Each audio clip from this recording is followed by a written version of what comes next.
स्वागत है आपका हमारे न्यूज़ चैनल डेली समाचार में। आज हम आपके लिए लाए हैं देश दुनिया की बड़ी खबरें जो आपके लिए जानना है बेहद ज़रूरी। मणिपुर की राजधानी इम्फाल से 100 किलोमीटर दूर चंदेल जिले में उग्रवादियों के हमले में आसम राइफल के 3 जवान शहीद हो गए। 4 जवानों की हालत गंभीर है।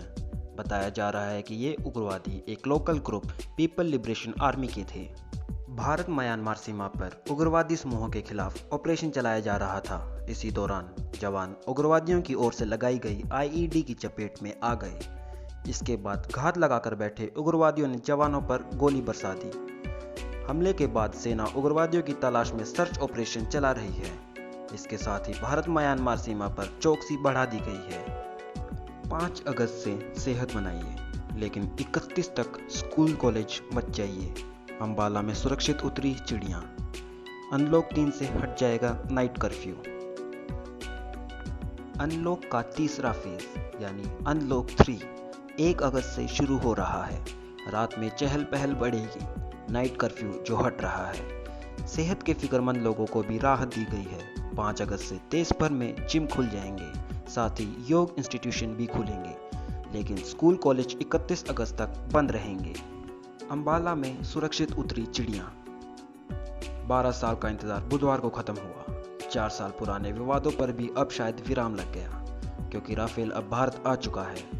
इसके साथ ही 12 साल बाद वायुसेना में कोई नया फाइटर जेट शामिल हुआ है। रक्षा मंत्री ने भी राफेल के उतरते ही ट्वीट किया, चिड़िया अंबाला में सुरक्षित उतर गई। भारत की सरजमी पर राफेल का उतरना सैन्य इतिहास में एक नए युग की शुरुआत है।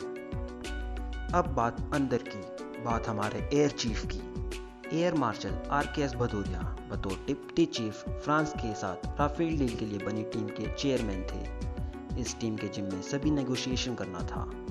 वो उन चुनिंदा एयरफोर्स के पायलट की लिस्ट में भी थे जिन्होंने राफेल उड़ाया है। जब राफेल अंबाला पहुंचे तो बतौर air force chief air chief marshal Bhadauria ने उनकी अगवानी की। तीसरे प्रेम पत्र के साथ जादूगर की चौथी चिट्ठी। राजस्थान के सियासी ड्रामे में बुधवार को प्रेम पत्र की एंट्री हो गई है। गवर्नर कलराज मिश्र ने 31 जुलाई को विधानसभा सत्र बुलाने की अर्जी तीसरी बार लौटा दी। जवाब में मुख्यमंत्री अशोक गहलोत ने कहा, प्रेम पत्र आ चुका है, अब मिलकर पूछेंगे कि आप क्या चाहते हैं। गहलोत मिलने भी पहुंचे और मुलाकात भी हुई।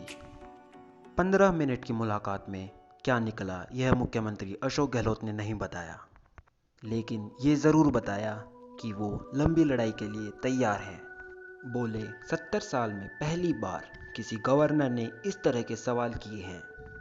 21 दिन हो या 31 दिन, जीत तो हमारी ही होगी। जादूगर कहे जाने वाले CM साहब ने चौथी बार भी अर्जी लगाई। इस बार उनका जादू चल गया। एक भारतीय फुटबॉल क्लब के रंग में रंग गया अमेरिका का नेस्टेक। देश में जब खेल की बात होती है तो सिर्फ क्रिकेट याद आता है, लेकिन बुधवार को एक भारतीय फुटबॉल क्लब की ऐतिहासिक जीत को अमेरिकी स्टॉक एक्सचेंज नेस्टेक ने सम्मान दिया। बात 131 साल पुराने फुटबॉल क्लब मोहन बागान की हो रही है। इस क्लब ने 1911 में इंडिया फुटबॉल एसोसिएशन यानी IFA शील्ड जीती थी। ये टूर्नामेंट दुनिया के सबसे पुराने फुटबॉल टूर्नामेंट्स में से एक है, जो 1893 में अंग्रेजों ने शुरू किया। इसे जीतते भी अंग्रेज आर्मी के क्लब थे। 29 जुलाई 1911 को पहली बार किसी भारतीय क्लब ने इसे जीता। 2001 से मोहन बागान ने 29 जुलाई को मोहन बागान डे के रूप में बनाना शुरू किया। 19 साल बाद अमेरिकी स्टॉक एक्सचेंज ने भी इसे सेलिब्रेट किया।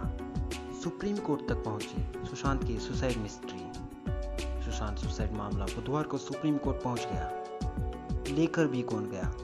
सुशांत की गर्लफ्रेंड रिया चक्रवर्ती, जिनके खिलाफ मंगलवार को सुशांत के पिता ने केस किया था। रिया ने पटना में दर्ज मामले को मुंबई ट्रांसफर कराने की अपील की है। रिया को ये कदम इसलिए उठाना पड़ा क्योंकि केस को लेकर पटना पुलिस उन्हें तलाश रही है और उन पर गिरफ्तारी का खतरा मंडरा रहा है। अब देश की कुछ अन्य बड़ी खबरें। अयोध्या में शिलाओं को लेकर सस्पेंस। जिन 2 शिलाओं को लेकर अशोक सिंघल ने अटल सरकार को चुनौती दी थी, उनके इस्तेमाल पर पर्दा। 18 साल से ट्रेजरी में है। विहिप कार्यकर्ता बोले, कार सेवकों की भावनाओं की कद्र कर शिलाओं को भूमि पूजन में रखें। ट्रस्ट ने कहा, इन शिलाओं को आंदोलन के प्रतीक के रूप में महत्व दिया जाएगा। देश में कोरोना से 35,000 से ज्यादा मौतें। एक दिन में 772 लोगों ने जान गंवाई। महाराष्ट्र में सबसे ज्यादा 298 की मौत। कर्नाटक में 90 लोगों ने दम तोड़ा। अब हर रोज 500 से ज्यादा मौतें हो रही। बीते 29 दिनों में 17,678 मरीजों ने दम तोड़ा। बुधवार को आंध्र प्रदेश में 65 और तमिलनाडु में 82 लोगों की मौत संक्रमण से हुई। अब चलते चलते कोरोना से जुड़ी एक अच्छी खबर। अच्छी खबर यह है कि देश में कोरोना संक्रमण को मात देकर ठीक होने वाले लोगों की संख्या 10 लाख के पार हो चुकी है। कोरोना के कुल मरीजों का 64% लोग ठीक होकर घर लौट चुके हैं। वीडियो को लाइक करें, शेयर करें और अपडेट रहने के लिए सब्सक्राइब करें। जय हिंद, जय भारत।